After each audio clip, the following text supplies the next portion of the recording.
दोस्तों नमस्कार। DR. Verma education में आपका स्वागत है।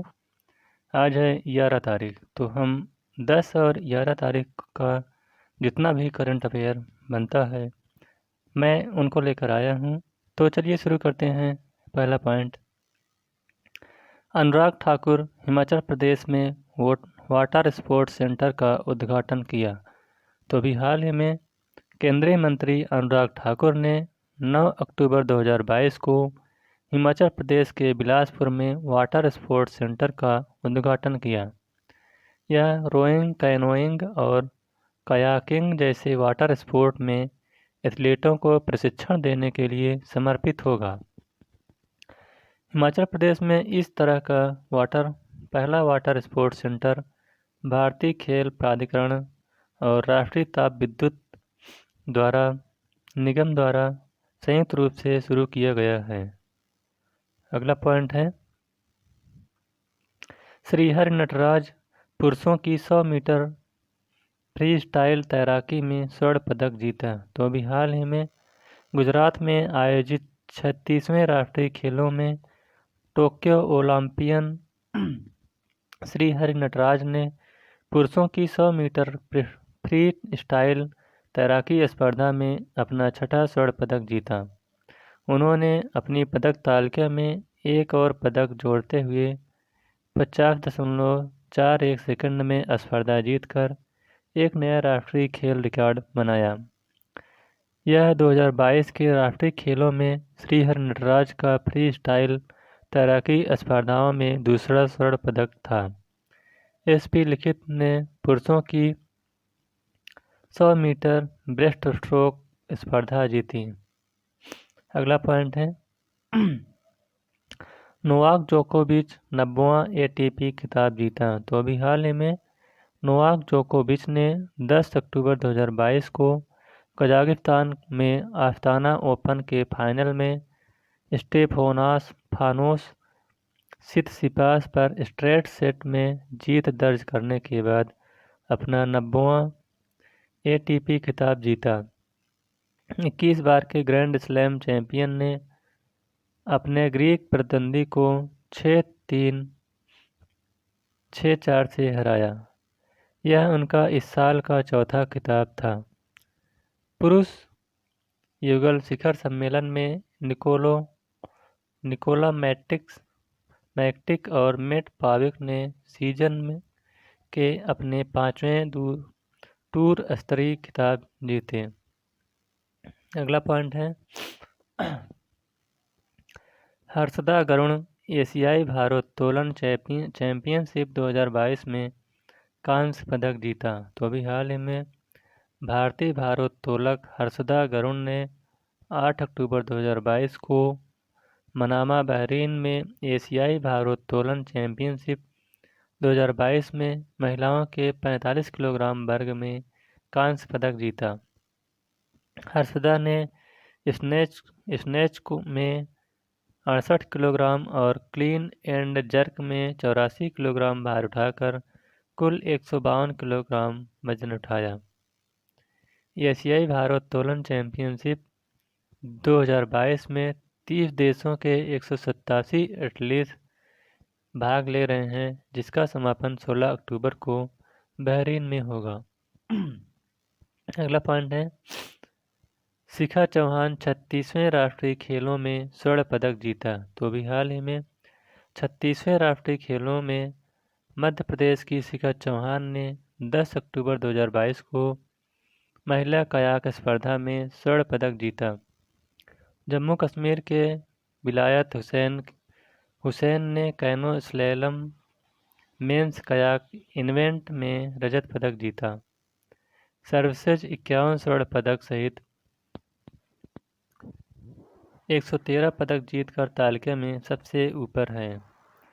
सर्विसेज ने 9 अक्टूबर 2022 को वुशु ट्रायथलॉन और कैनोइंग और कयाकिंग में स्वर्ण पदक जीता। अगला पॉइंट है, गुजरात का मोढेरा भारत का पहला 24 घंटे सौर ऊर्जा संचालित करने वाला गांव घोषित। तो अभी हाल ही में 9 अक्टूबर 2022 को प्रधानमंत्री मोदी ने गुजरात के मेहसाणा जिले में मोढेरा को भारत का पहला 24 घंटे सौर ऊर्जा संचालित गांव घोषित किया।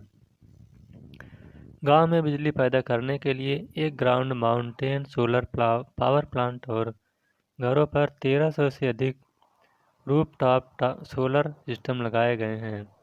इस परियोजना में केंद्र और राज्य दोनों सरकारों ने 80 करोड़ रुपए से अधिक का निवेश किया है। अगला पॉइंट है बिल्लूपट्टू के प्रतिपादक सुब्बू अरुगुमन का निधन। अभी हाल ही में तमिलनाडु के दक्षिणी जिलों की लोक कला बिल्लूपट्टू को लोकप्रिय बनाने वाले कविनार सुब्बू अरुमुगम का निधन हो गया। उन्हें 2021 में पद्मश्री से सम्मानित किया गया था। उन्होंने वीरा पांडिया कट्टा बोम्मन जैसी बिल्लूपट्टू कथाओं, गीतों, लघु कथाओं और उपन्यासों वाली 15 पुस्तकें प्रकाशित की थीं। उन्हें बंका लेस डेउक्स मैगाट्स लिटरेचर अवार्ड से भी सम्मानित किया गया। अगला पॉइंट है समाजवादी पार्टी के संरक्षक मुलायम सिंह यादव का निधन। अभी हाल ही में सपा संरक्षक मुलायम सिंह यादव का निधन हो गया है।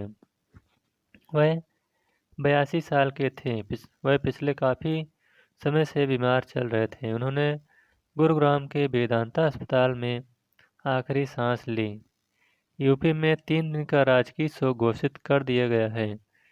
समाजवादी पार्टी के संस्थापक और 3 बार उत्तर प्रदेश के मुख्यमंत्री रहे मुलायम सिंह यादव नहीं रहे। मुलायम सिंह यादव के निधन पर देश भर में उनके समर्थकों और पार्टी लाइन से ऊपर उठकर विभिन्न राजनीतिक विचारधाराओं से जुड़कर काम करने वाले राजनीतिक सामाजिक कार्यकर्ताओं में शोक की लहर है। पिछले कई दिनों से मुलायम सिंह की सेहत को लेकर देश भर में चिंता जताई जा रही थी।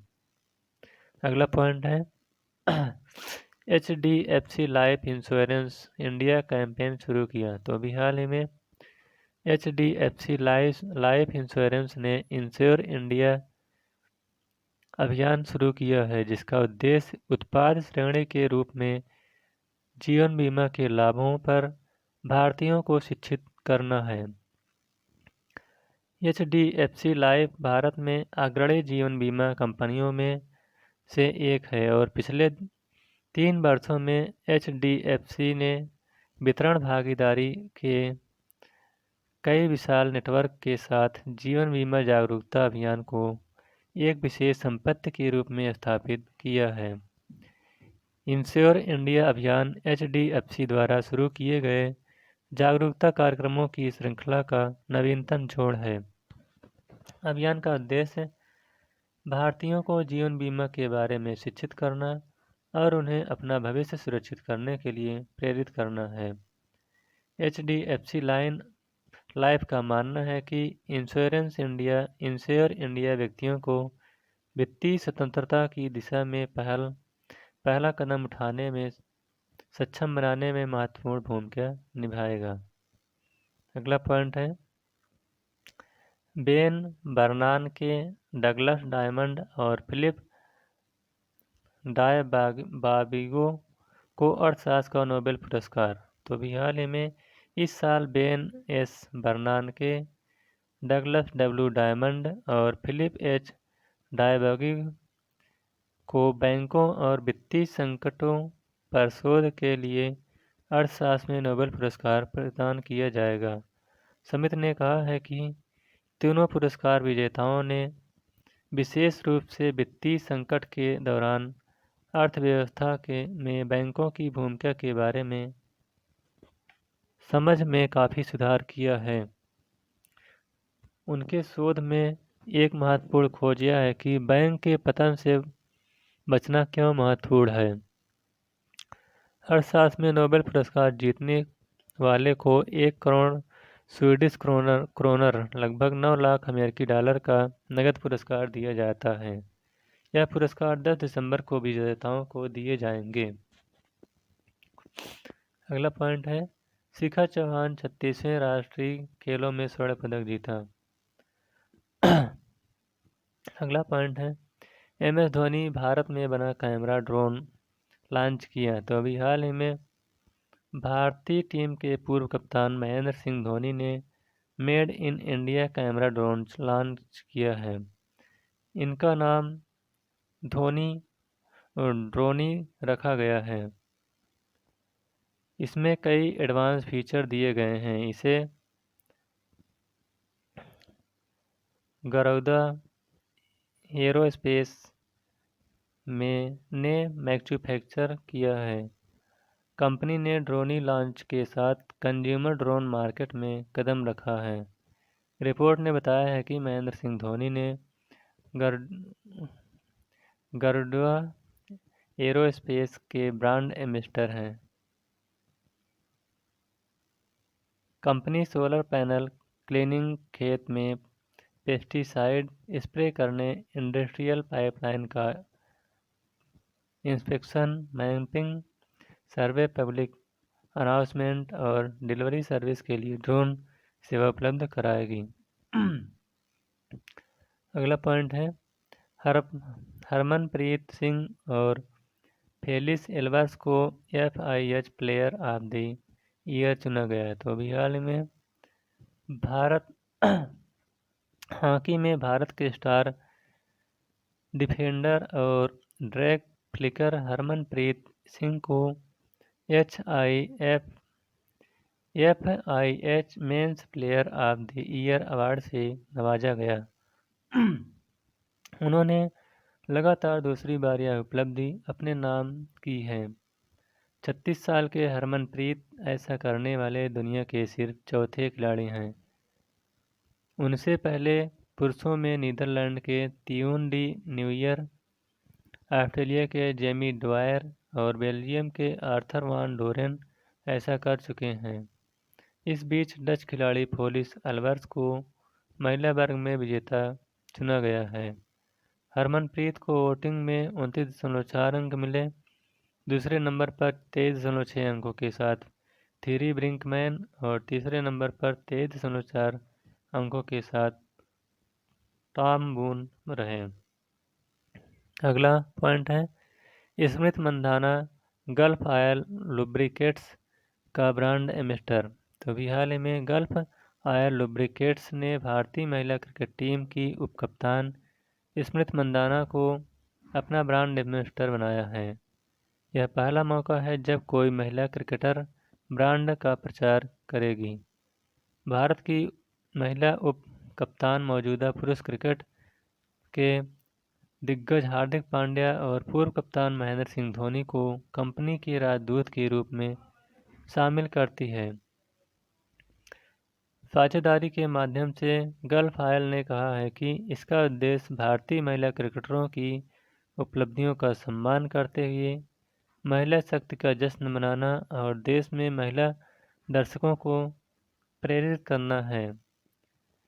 इस सहयोग के साथ गल्फ ऑयल लुब्रिकेट के क्षेत्र में पहली कंपनी बनने का दावा करती है जिसने किसी महिला क्रिकेटर को संगठन और उसके लोकाचार का प्रतिनिधित्व करने के लिए एम्बेसडर नियुक्त किया गया है।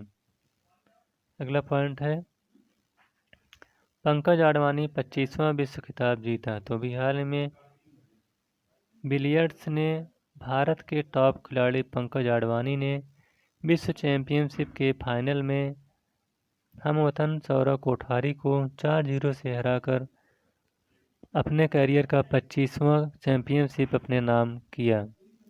आडवाणी ने बेहतरीन खेल दिखाया। इस 150 से अधिक के प्रारूप में आडवाणी ने पहले फ्रेम को 149 के ब्रेक के साथ अपने नाम किया।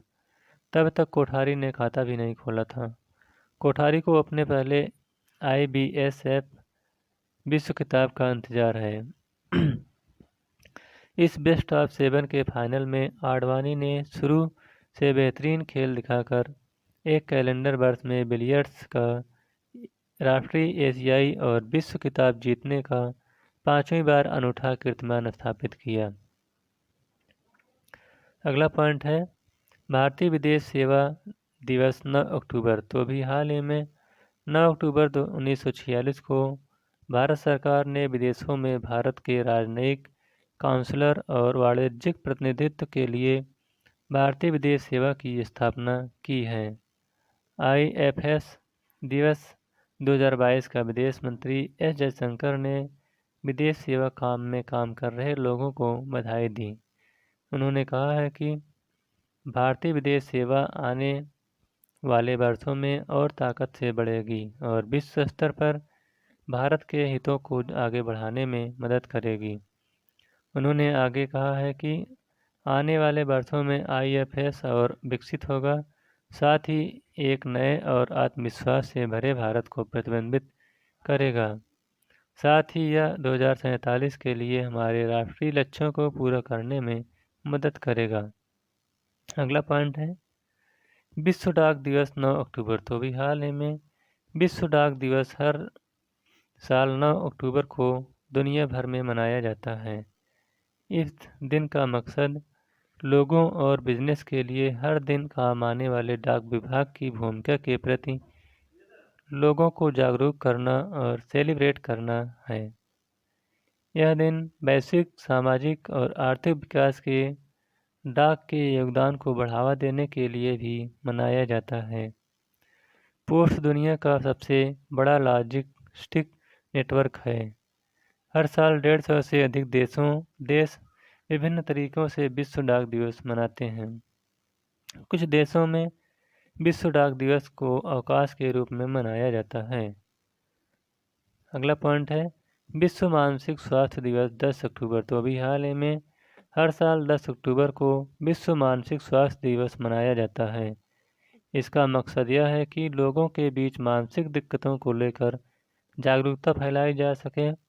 कोरोना महामारी के बाद से तो मानसिक रोगों से जूझ रहे लोगों की संख्या बहुत तेज़ी से बढ़ी है। यूनिसेफ की 2021 की एक रिपोर्ट के मुताबिक देश में लगभग 14% बच्चे भी अवसाद में जी रहे हैं।